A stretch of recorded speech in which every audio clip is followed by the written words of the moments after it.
Here I'm positioning myself, getting ready for a stretch of the calf muscle.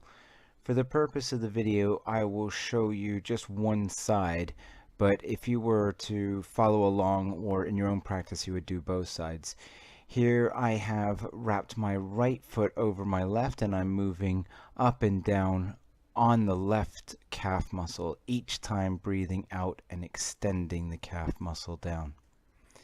Here in the hamstrings, I've taken quite a wide stance, like a sumo squat, and I'm holding onto my toes, looking up, and then leading with the head as I work my way to standing back up.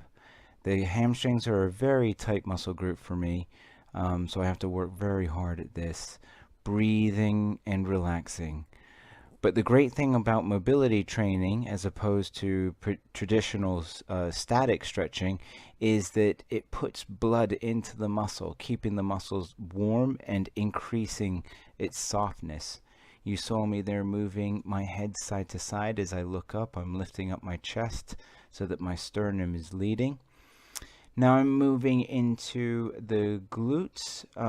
I've wrapped my left leg over my right and I'm reaching behind the right leg as I pull towards my head. I'm leading with the chin to elongate the spine, and then I'm pulling the hips towards me just very gently, and again breathing out as you're doing this all the time.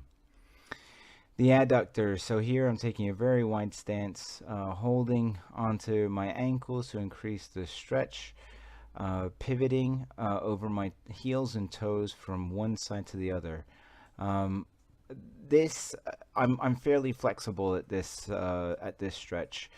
This is an advanced stretch that I'm doing here, but you can see that I'm breathing and working hard to keep the tension free of my body, trying to keep my head high and my shoulders back, my chest open.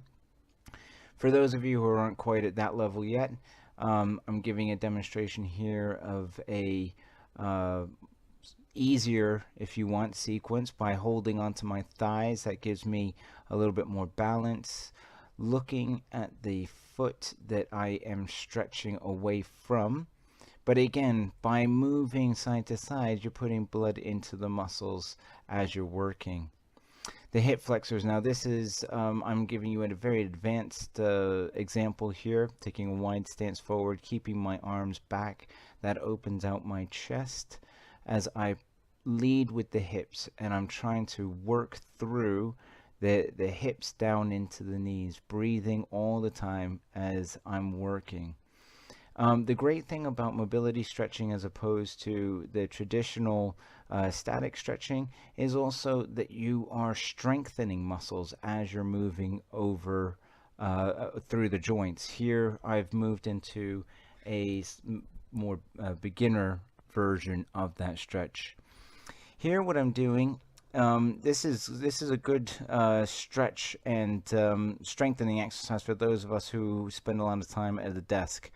What I've done is I've lifted my elbows so that they're kind of parallel to my shoulders, and I'm using the muscles in my back. I'm now moved to the side so that you can see it from a different angle, to bring the scapula, the shoulder blades, backwards and forwards. So you're really trying to stretch out the shoulder blades and the trapezius muscle.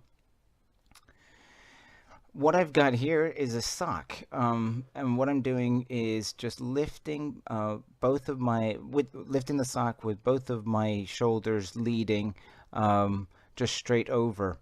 The reason why I'm using a sock as opposed to something that's elastic is that at the top point you don't want the shoulders to move any further than they are.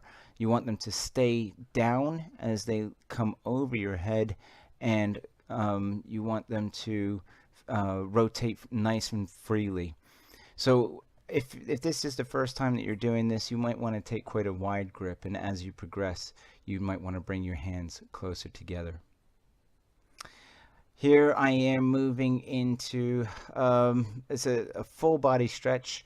is kind of a combination of an upward dog and a downward dog in yoga, but with a push-up. This is advanced. This takes quite a bit of strength, but you'll see that I've taken a wide stance. This is because, again, my hamstrings are very tight, so are my calf muscles. You'll see that I'm looking up in the upward dog position, and in the downward dog position, I'm trying to loosen the back by moving a little bit. I'm going to move so that I'm now facing the camera. And again, you'll see that I'm coming down and through, flexing at the elbows, looking up, and on the upward dog position, you're really releasing the hips, and then the downward dog position, moving again within the position so as to release some tension, and looking to release specifically the hamstrings and the calves, and also open out the chest as you're looking down. For those of you who aren't at that stage yet, you can use the ground. So here I am lying on the ground doing a sort of cobra stretch back into a baby stretch, and constantly moving, trying to keep that blood flowing through the body as I'm moving into the positions, breathing all the time, exhaling very strongly in the top of the positions. Now I'm going to work on the bridge. This is a very advanced exercise, fantastic for opening up your anterior chain, that is your chest, your shoulders, your hip flexors. And what I'm doing here is really pushing into the ground as I push up from the hips.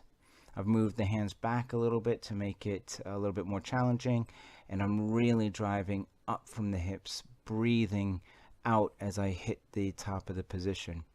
Again, for those of you who aren't quite at that level, this is just a glute bridge. So here again, I've crossed my hands over my shoulders, and I'm lifting my hips, tightening my glutes, pressing through the heels as I do so. This will strengthen your back, your glutes, and your hamstrings.